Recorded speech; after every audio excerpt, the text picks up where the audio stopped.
We're not having sex on this podcast. I'm just going to clear that up right now. That's for our OnlyFans page to come. We're starting that immediately after the show.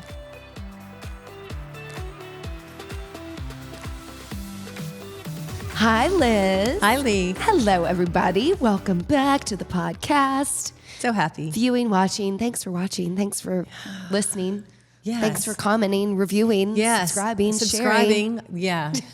May as well start with that. Don't save it to the end. That really would help if you guys could subscribe, maybe rate us 5 stars. We love that. That would be great. It does make a difference for us and for you. So you always get the podcast when you want to see it because it just like pops up on your little purple icon on your iPhone. Easy peasy. Or, Apple, Spotify. So many ways, right? It's the way these days. It's the way. I listen to a lot of podcasts. You've been listening some good to one. stuff. Yeah. I know. I had my rotation of more comedic entertainment, interviewee ones, and then I've thrown in some very world goings on, the daily, kind of keep me updated, keep my head out of the sand. That's really good. The New York Times Daily is 30 minutes of what happened that day. Yeah. I really like it. It's really good. It's good. I like to stay informed, but not crazy. Yeah, exactly. And that's hard to do on the regular news feeds. So yeah, these podcasts are really good. So we're not one of those. We're a good one, but we're not newsy. Yay. Yay. We are. How would you describe us? Adjectives? We are spicy. Fun, spicy. Well, spicy is the right adjective to use for this because we're going to get down and maybe a little bit dirty today because it's interesting to see that some of our attended, viewed, listened to. Yeah. Podcasts all revolve around one thing. Oh, said it. Oh, go ahead. Spoil it. Sex. Everybody wants to hear about sex. Yeah. But no one's explicitly asked us questions, but it's the writing's on the wall that everybody wants to hear the conversation because it's human nature, primal thing that happens. It's actually the most important thing we do. And animals. Right. If you didn't have sex, you wouldn't have anything. Oh, goodness. We're all tangled up down here. Okay. Yeah. Oh, speaking of. We're talking of sex, and I talked about how we're all tangled under the covers. I'm sorry. Wow. The tablecloth. That was really, we're not having sex on this podcast. I'm just going to clear that up right now. There's no sexual contact here. That's for our OnlyFans page to come. We're starting that immediately after the show. JK. Oh, God. This is going well. So, not at all that we're flustered. Do you want to rate each other on sex? No, I think we should not do that. That's a bad idea. Well, where do you want to start? That is the death nail for a relationship. Not ours. Well, that's true. It's so good. Well, I mean, I hate to cut right to the chase. Why not? But I will cut right to the chase. And I think recently I read another article, not just one, but another article. And I even liked the comment on, I think it was on Substack or something. Somebody went, oh, like, duh, they needed to make another study about this, that women having sex together, like 100% all the time, great sex, like orgasm city, right? And heterosexual sex can be a little more challenging, really, for the satisfaction of both partners. Right. So, right. I mean, I think not to, I've had it all. That's all good. But yeah, it's all good. You just got to get to those right spots. Right. I think it's safe to say that women are still faking orgasms. Oh, you think? We haven't been faking orgasms since the beginning of time, I think. Honestly and truly. And I love it when guys go, well, my wife doesn't. My girlfriend doesn't. And I'm like, oh, okay, fine. Okay, fine. You believe that. Women are natural. It's working for We're her. natural pleasers. And we're like, you know, if we do want to make our man really happy sometimes. And we're just like, oh, take care of myself later. Honestly. True. And truly. That's maybe part of it. And the sad part of this part, talking about sex and sometimes women faking orgasms, is women are not getting the benefit of the joy of the connection of sex, which sex is so much more than just that orgasmic explosion that happens. It is that connection of communion. I think it's holy. I think it's the greatest part of being human. Right. I mean, that's really why do. it's called intimacy. Right. That you have that opportunity to be the most intimate with the person closest to you. And there are a lot of things that get in the way. And these are some of the most important connections you have. And it is, yes, beyond just the physical pleasure and more into the actually scientific, release of tension and It does do that. stress that then is on that cycle of positivity in your relationship. If we required everyone to have an orgasm every single day, it was like a requirement. You just have to figure out how to do it. There would be no wars in this world. We should. People would just be like, "Do you have a cigarette?" I'm good. It would just be fine. Everybody would be just fine, getting along great. Yeah. I mean, I guess if I had to throw my hat into the Make America Great Again movement, it would be Make America have how sex are we gonna again? Yeah. Let's throw that into the ring. Make that would America. actually maybe really improve it. That's a great idea. We'll come up with our own hat. Okay. Yeah. It'd be great. We join Need a some movement. water. Oh my God. I know. Are you got dry throat, dry mouth? What's happening? No, that feels like innuendo city. Oh, No, wow. I'm good. I was just joking. See, we're not going to be doing well with this podcast. We talked about this yesterday. Let's just do one on sex. And then we were like, oh, yeah, absolutely. Let's just do one on sex. So, Well, because we were brainstorming and talking about what are women lying about in sex, and it's just easy and obvious. Orgasms. And that's skimming the surface of it, but it goes deeper than this. So there Deeper. There it is. There it is. Much there are deeper. some people, not us, who do spend more of their time really studying, researching, and who are qualified And that's not us. to talk about. We're qualified to talk about ourselves. That's but, right. Yeah. About sex and relationships. And one of those couples, Vanessa and Xander, have a social media following and a podcast presence. And one thing that we did look up were 5 categories to explore and figure out where you are on that spectrum, where your partner is on that spectrum, where you're struggling and where you can improve.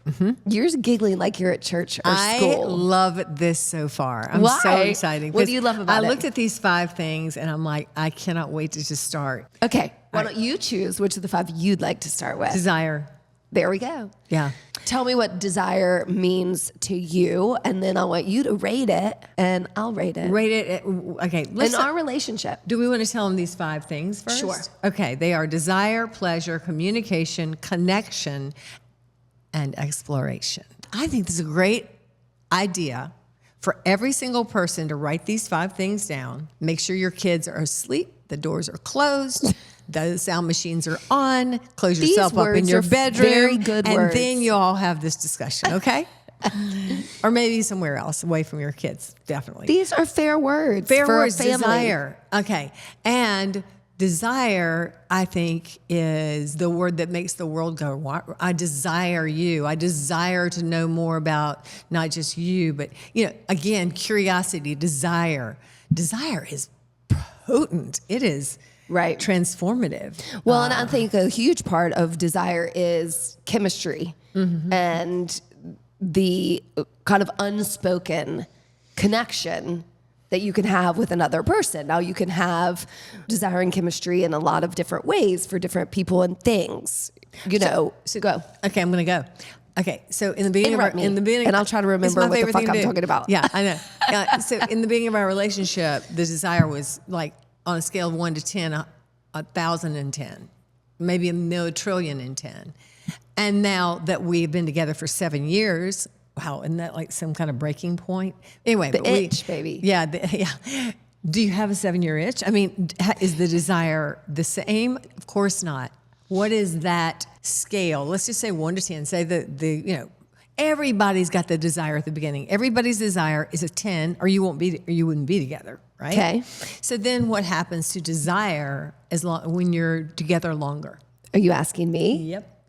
Specifically or in general? Specifically, you. For me. For you. Okay, I will tell you. My desire, the fire, has increased for sure. Wow, And that's what I wanted to hear. Well, because you made it sound like yours is decreased, and we'll get to you. No, We'll get to you in a minute. We'll get to you in a minute. All right? So the desire at the moment is fading. I'm just kidding. Yeah. No. Over time, for me, I think it probably has changed. I think there's an obvious comfort level between the two of us that can only gain strength the more intimate you are with another person, how much you love and respect and rely on. Trust, I think, is a huge part of that. So the physicality of my desire for you has grown. It's just different when it's new. Yeah. It doesn't mean it has to diminish. It's like a shiny new thing. Especially for us, we'd never been with a woman before. So that was like, adds a level. Whoa, time out. This is fun. Yeah. Anyway, yeah. Okay. So I'll leave it at that since you're being weird. The way I'm not being weird. I'm just being expressive, which is weird sometimes. But I would say desire waxes and wanes, and not with what I feel about you, but now that I can't live at 100% every day. You just, at some point, everybody has to go, all right, just because you're standing within 10 feet of me doesn't mean that I need to grab you and run into the bathroom. Right. That is no longer the case. Right. Okay. We are some days maybe. Civilized humans. Right. Yeah. And my animalistic behavior has come, it's in some sort of control now. So, but on the flip side of that, where I know I'm going is deeper. And I'm not saying that in a sexual way. I'm saying that in a real emotional way. Right. That desire to commune with you sexually also brings that communing with you in ways that I didn't get in the beginning. Sure. I think desire for you is still a 10, but a different 10. Like if there's two different kind of 10s going on here. Well, I do think at the beginning of a relationship, sometimes there's that before you even connect or become a couple, that have what you can't have kind of mentality, chase, that give and take. Chase is great. Ooh. You know, that can increase. But you can't desire. live on that adrenal. I mean, your adrenal glands would just burst. Well, and if everything stays truly the analogy of fire, you just don't want the coals to go out. Yeah. Right? Yeah. If the pilot light is always on, then I think that's a great sign that you can come back up and down. And that's healthy, because if you stay at fire burning at top notch, you can't sustain that. The oxygen leaves the room. What's happened though, and I think it's happening in a lot of couples, and I don't know if they're just because, it doesn't matter whether you're gay, lesbian, any of that stuff. Some people are not having sex right now. Now, how do I know that? I just read stuff. Could be true, could be not true. God knows, who knows what's true anymore. People are saying in these articles I read wherever, the younger generation is not having so much sex. Is that because we've desensitized it? Do you think that's it? Do you think there's more pornography that they can just like, I got this? What do you think that is? I mean, I don't know, because I haven't read what you've read, but I have heard that anecdote. Yeah. And this skips one, so we'll wrap up desire, but I don't want to leave it all the way. Okay. Is a combo of connection and communication. If we're watching a generation come up that is merely connecting via social media, then they don't know how to physically and verbally in person interact. And yes, if they're getting, their needs met in other ways, whatever that is, then that's going to lessen the communication as well. So maybe a thing that people could do. Okay, and let's just say you're not that teenager, but you're now 28 years old and you're married to this person, and your sexual desire is not very strong, but you love them, they are your person. Should they put their phones down for a weekend and go away? I mean, would that help? You could never. I'm not 28 and I'm not having that problem. So I don't have to answer that question. Okay. But I mean, is that big of a deal? Well, it's a loaded question because, the phones and the social media, I mean, TikTok was going somewhere for a second, but it's not going anywhere. So I don't know the answer, but if you spend most of your time on social media and not with your partner, you're not increasing the value of your relationship. I read on social media, and it's true if it was on Instagram. that there was some study, and again, I'm on social media, so let's just take all of that with where it belongs, the massive grain of salt. There are some men, real percentage of men, that would, if they could, have a real relationship with their, what is it called? They've got an online lover thing. It's an AI robot. AI. Yeah, this is the thing. Their I've heard AI person. They would really do that. Do that. Well, I'm sure she meets all of your needs.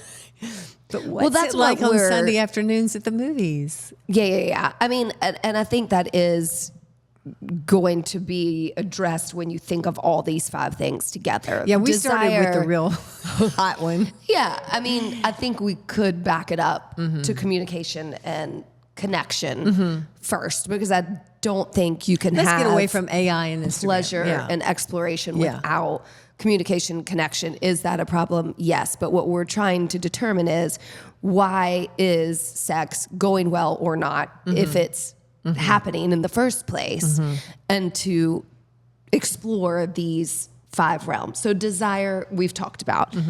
I think ours has increased and changed over time. Yours feels a little cold to me, that it's a roller coaster. No. I'm just being honest. I know that my animal instincts have gotten in control, except when they're not. But anyway, I already explained myself. I'm not backing that up. Okay. Communication. Yeah. I think that's This is huge. a big one. That's a huge one. And I think that's where you and I have an upper hand. Agreed. And I think if you can communicate, you can do anything. If you can commune with your person, you can change your world. And your world could possibly help change other people's world. Just saying. So I think communication is key. And if you're having a really hard time finding the desire to have sex with each other, then whatever that takes, I don't know what that takes, finding a way to communicate with your spouse, or partner, whether it's therapy, whether it's just going outside in a beautiful afternoon, taking a bottle of wine by the end of the park and just watching the sun. Don't watch the sun, it'll make you blind, but enjoying the outdoors. Whatever it is, communication. If you don't have that, you don't have anything. Why do you think our communication, what'd you say, we're one up on everybody? Why do you think that? Honestly, because I've been writing so much to myself about these things, like why? Mine is always, what's the why? And why, for instance, you and I work. I keep coming back to, we're friends. I really think it helps that we're women. I agree. In my personal belief of the two of us, right. I mean, if you were a man, maybe it would be, but I really love that you're a woman, and I feel honored to be with you. I feel like we got lucky, like some kind of karmic thing came our way finally. Like we won the lottery. And I wrote that to somebody yesterday. Yeah. You saw that. I saw that, and I appreciate that, and I get that. And because we are able to be open and honest, and that we make the space to communicate. So I would say communication is one of our high points. And I know that we communicate differently. So yours is going to come out fast and furious, and I'm going to hold on to my thoughts and process them and get flustered and not be able to articulate. And you're going to call me on it, and I'm going to call you on it, and we're going to be, and we always, and we do have an argument, but we always come together after. I mean, it's like you'll say, you are not listening, you are flying off, and I'll go, well, you're definitely projecting. And I just make these blanket statements, which just, can really be bothersome for you. Of course. I'm far more sensitive in those ways, as you should be, and as you are. Just who I am. And that's exactly who I adore and love. And so we can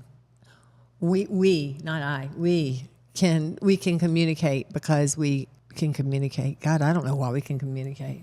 Well, I know one important thing is when I get triggered, it's because I don't feel heard, or I feel like you're making light of the sensitivity, right? Like when I get into that projection cycle and feel like you don't believe what I'm saying, and you shouldn't feel like that, or just shouldn't is a bad thing, isn't it? Yeah. I mean, and those are little examples. So what about other people that are having the same thing?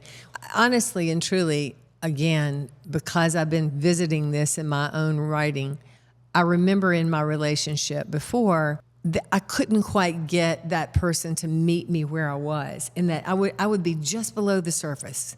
And then sometimes down here a little more. And I didn't need to go there all the time. But I needed that person to come there sometimes. And he couldn't quite get there. And it was sad because it wasn't that he didn't want to, or maybe he didn't, I don't know. But it wasn't that we didn't have a love. It's that we couldn't get to the same place. Sure. And in that case, I think you need some outside help. I was going to say, for sure. If you really and truly love and respect each other, really and truly love and respect each other, and you're not staying together because of some other reason. But it is a challenge. And I think the reason, maybe other men and men, same sex, maybe it's easier. I just know we are. I think there's value in trying to understand the other person. Oh, yeah. And especially in a heterosexual relationship, that men and women are different. Men are from Mars, women are from Venus, whatever it is, whether that's a real thing or not. There's a lot of men from Venus, I think. Whatever it is. I'm just saying, if that's not... bleh. No, I understand. It's hard for us to talk about that. And we're not the experts here. We're just trying to give, this is kind of fun for us. So what we know about communication is that it's strong and it's important. And so we don't know how you communicate with your partner in life, but we know that is a linchpin to our success as a couple. Right. So let's just say find that way, however you do it. And, again, go to therapy if you need to. I always say, go out and play a little bit and see where you laugh together. I mean, sometimes you can just really break through a lot of barriers if you can find where you laugh. Right. What are we take laughing it so at? Seriously. Yeah, we laugh at the same things here. And that's what the next one is, connection. I mean, communication and connection go hand in hand. To me, if you are communicating well, then you are connected, period. Mm-hmm. And I think it's fine to say, I don't feel connected. Why not? Right? Is it that the kids or the job are in the way? It's that you haven't spent the time or carved out the time. And it's like any other thing, like your workout, your work, you have to value it and put that as a priority. What did you say to me today when I walked in? Because we weren't together last night nor this morning. We were both busy doing your thing, my thing. And you say, I need you. We need to connect. And I agreed. And we did. Right, and it doesn't have to be a lot. It's just to acknowledge to each other, I need to connect with you. Right, a handhold, a hug, I hear you. Yeah. Good. And being heard and not taking it as a defensive measure. What do you mean you need to connect with me? I'm right here. Not that, If you can maybe make a few ground rules when you guys are trying to find those ways to connect. Like, the ground rules are, we're not going to be defensive. We're just going to be responsive. And whatever that honesty comes out as, use it.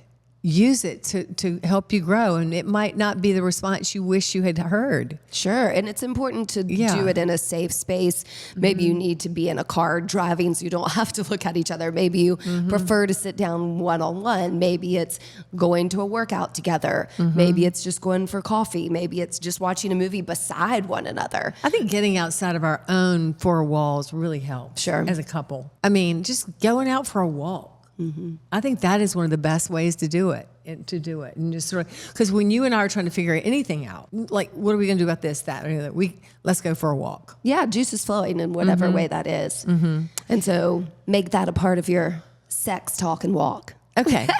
Two fun ones, pleasure and exploration. Okay, so next are pleasure and exploration. Which right. one? I mean, I consider this almost like a triangle, like the foundation, right? So that communication, connection, and desire for one another. I think if you have those, then pleasure and exploration kind of come into it. But wait, what? I don't know. I got nervous. I don't know. What? No, I was gonna, because we've kind of been rating ours. How's your pleasure and exploration Wow, you just threw it right at me. I'm going to throw it right back at you. What were you going to say? No, I wasn't going to say anything. I just want to explore exploration. My pleasure is great. Now, exploration.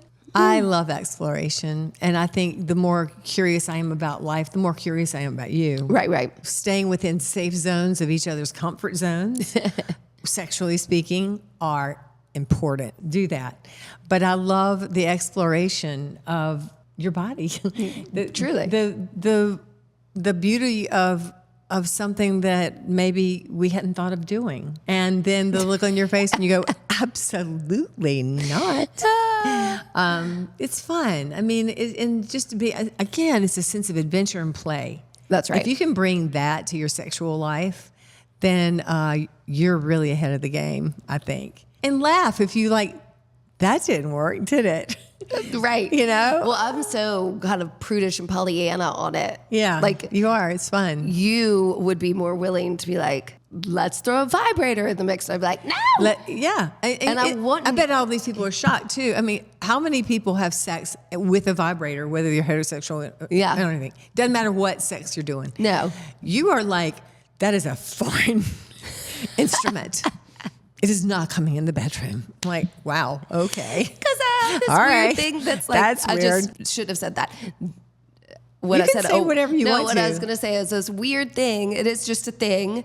I'm like, but I want it to be you. I don't want it to be something else. And I really appreciate that. And by the way, that gives me license to explore more ways. You know, you can get creative any way. You set your own ground rules. As a couple, you set your ground rules. I think it's fun to listen to podcasts where Sex with Emily or somebody, she's always got all these great ideas. They usually do involve dildos, so we can't, sorry. I'm not supposed to say that word. Anyway, but so we don't get to do those. But what we do get to do is really explore because it's all fun and it's all natural and it's all loving and it's respectful and it's safe and we trust each other. And of course, I guess I trust you. I don't know. It does. It gets a little fun. It gets. But exploration, as long as within the agreement of the couple, is so much fun.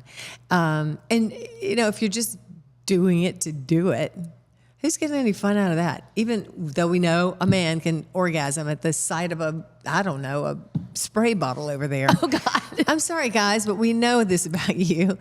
And no disrespect, by the way. I kind of wish I could. But, they can. And so it's easy to just get it over with a guy. Sure. How about you really get it on with a guy and he will just lose his mind. He'll go, oh my God, hold up. When men feel like they've accomplished something, they should feel even more great about themselves. Right. You know, so if you give them the opportunity to really pleasure you, truly.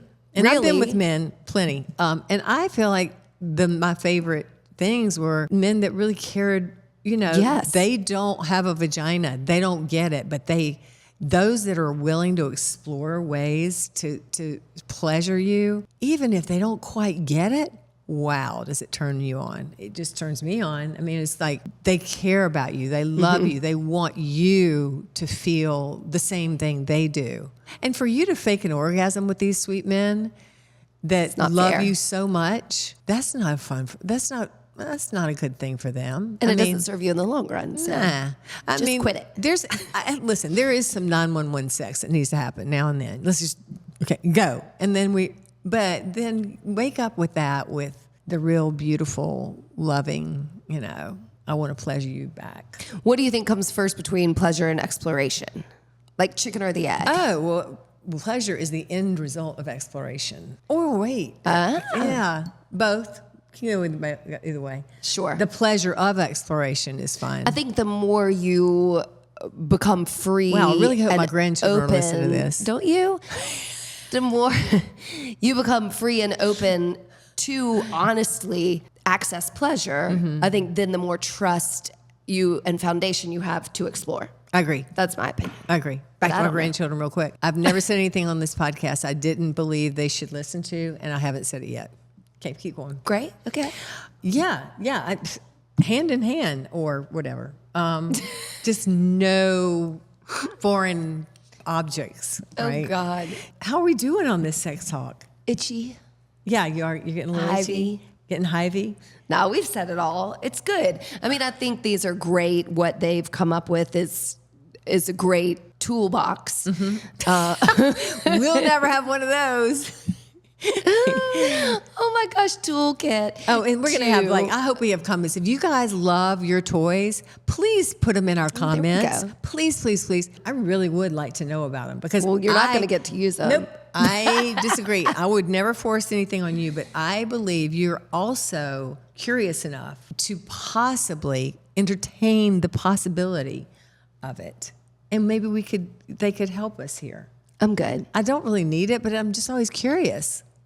Well, we'd love generally. You don't have to drop your favorite vibrator in the comments, but feel free to. But just generally how you feel about these topics. I had a girlfriend go through TSA and pulled out her vibrator. They were like, "Ma'am." Is this a true story? This feels so exaggerated. This is a true story, and I would say her name if I could, but I'm not going to do that. I will tell you. Well, then tell the story. I'll let you tell the story. No, that was it. They pulled it out. They were like, "Ma'am, no, you cannot. What is this?" And it was one of the rabbits. Remember the rabbits? I've heard of this. A while back yes. with her kids. With her kids. Yeah. Yeah. Maybe don't travel. Just put that under the plane. If you're gonna take that on vacation, put that under the plane. No. That's funny. So, I love sex. I think sex is the most important thing on the planet. Communing, it's all the one thing. And sex is just that great expression, that exploration and expression of love. Yes, and I'm grateful that is going well for us. And Me too. Me too. It's great. I mean, it affects, a lot of your life, and a lot of your attitude and how you feel. And therefore it is important when it's not going well to address these and whatever topics. Just pick one. You don't have to make it so serious. Just throw it out at your partner. You don't have to have a notebook like us and rate the system, but you can just go, it's fun. Do you still desire me?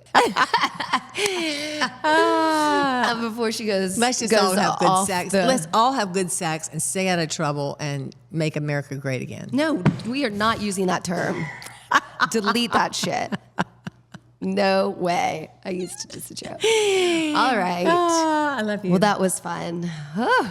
You don't love me back? I love you too. I know. Bye. Thanks for listening to us today, wherever you get your podcasts. And remember, you can now find our podcast on YouTube. Yeah. If you liked it, please share, rate, and review. We love 5 stars. And we hope you'll work out with us online or in studio at HilliardStudioMethod.com.